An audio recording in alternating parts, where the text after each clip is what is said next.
about how much I made and how much I learned selling vegetable starts and plant starts out of a little greenhouse.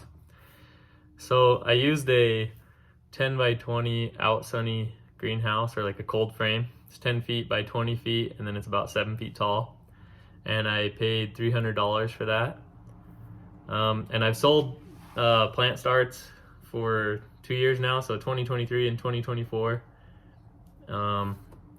And just wanted to tell you about what I learned and how much I made. So I'll get right into it so you don't have to have all this fluff. But so in 2023, I sold 1418, so $1,418. And then in 2024, I sold $2,932. So a little bit better than double.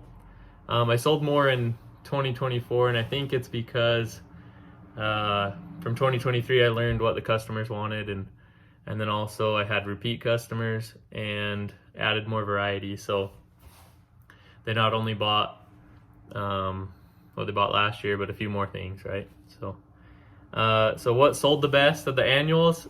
Tomatoes and peppers. So all the varieties of tomatoes and peppers were the best, because normally people can't start those themselves from seed without a greenhouse. So but it was also nice to have cucumbers, squash, and melons in all their varieties to be an add-on, right? So they're gonna get the tomatoes and they're like, oh, I might as well buy some plants. But all those can be direct sown, so you can just take the seed and put it in the ground yourself. And sometimes it catches up. Like sometimes the plant benefits and it's a little bit faster, but sometimes just growing it from seed, I feel like surpasses it, you know? So who knows on those ones.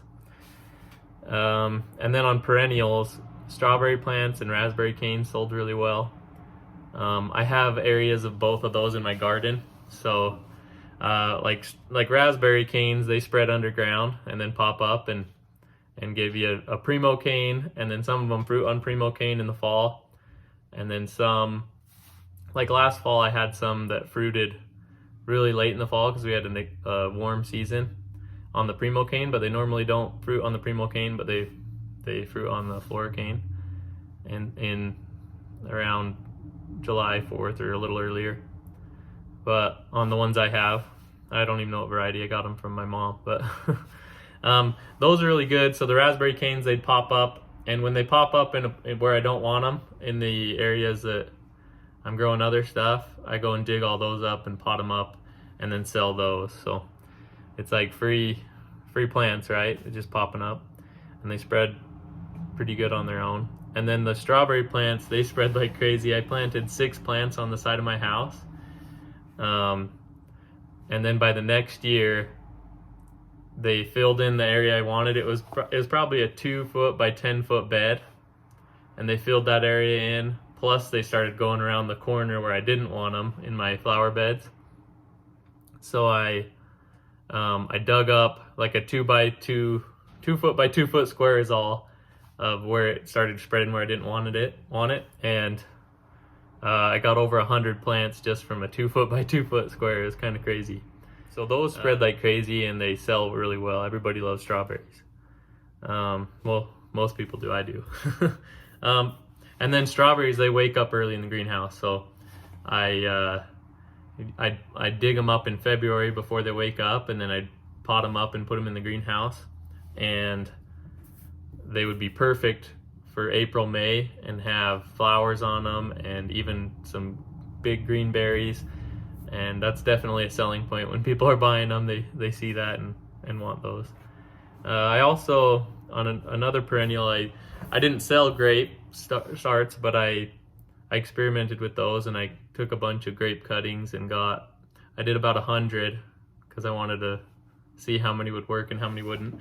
So I got 100 of them, and about 54 of them, I think it was 54, I think it was in the 50s, that rooted. And I didn't get to sell them in 2024, but I started them so that I could sell them for 2025, and I put those in the ground once they rooted.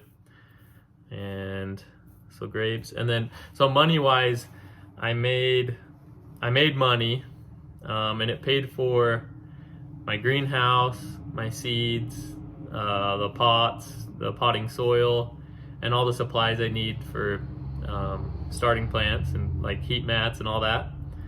And then it also, all the extra money, I could buy T-posts and cattle panels and compost and wood chips, things I wanted in my garden. I did a big garden at on my father-in-law's land where he wasn't using the space. He let me, I did like a no-till, no-dig garden. I saw some different YouTube videos on that, and I thought it was cool, so I did that, and I've liked it so far. But the money can go and pay for all the other stuff I want to do, and for gardening and stuff. So, and then some of the non-monetary benefits and what I learned from growing plants is I got my vegetable starts for free for my own no-dig or garden. I did one at my house as well, but I didn't do the no-till. So I got my plants for free. I'm already growing plants. I might as well sell them, and then I have some for myself, right? I got to spend time with my children, so they helped me pot up stuff, and they learned, right, how it all works, and they got to make some money as well. And as a father, like, there's nothing better than that, you know, being able to spend time with your kids and let them learn and make some money. I learned a lot about like how a greenhouse works. You know, I didn't really understand it, but now, you know, you think, oh, it's gonna be hotter at night too, but it really doesn't benefit it that much at night. But when it's sunny outside and it's 40 degrees, just in a piece of plastic, right, is all my greenhouse is like a hoop house. It's 40 degrees sunny outside, and then you walk into the greenhouse and it's 80 degrees. It's kind of cool. And I also learned timing, and you don't want to start your plants too early, and I feel like that's a problem I'm making sure not to do this year, is starting stuff too early, because then you just have to take care of it for longer. And really, if you just wait till it's warmer, it's going to get more growth in a shorter time and be the same size, right, instead of having to deal with all the issues if you start it too early and there's cold. And my greenhouse isn't heated, so when it dips down below 32, and it does every night in February, right, and so I'm not even going to start till March of this year, or a little bit, maybe last week of February. But if you start too early, then you're just dealing with more stuff. It's better just to start on time. So you learn that, and how much water, because the sun really affects that. Like, if the sun's not out, then you don't want to really water. If it's cloudy, you don't want to water too much, because then you're overwatering. And when to water, you want to water a little bit earlier in the day, so it's not super wet at night, especially when you start leaving the plants out in the greenhouse. But I got sick of bringing them in every night, so I got a little electric radiant heater and put it out there once it's not too cold, you know. So my future plans for next year, so this last summer, I started watching the classifieds and marketplace and stuff for free trampolines. And whenever someone would give it away that's close to me, like, you know, not out of the way too far, I'd go pick up all the free trampolines. And I got 7 last year. So I've seen a lot of cool videos about people making greenhouses from trampoline frames, and they're a lot more sturdy than what I have, you know. Like, I think they're more like a 2-inch pipe, and my greenhouse is like a 1-inch, so it's pretty small. But I'm gonna build a greenhouse out by my no-till garden. I'd like to, and do a compost heated. So I want to do a compost heated greenhouse like Chad Midgley. So he's on YouTube his YouTube channel is the Rockstar Farmer, Chad Midgley.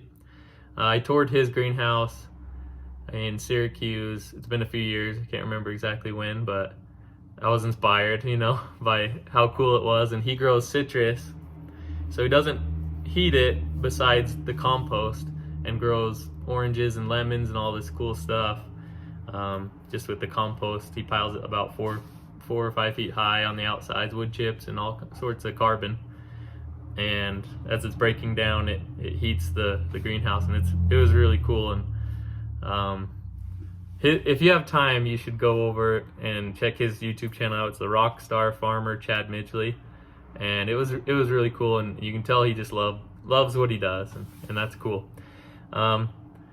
Thanks for watching. I tried to kind of show you everything I know, but if you have any questions or comments, I'll try to answer your comments below. And yeah, thank you.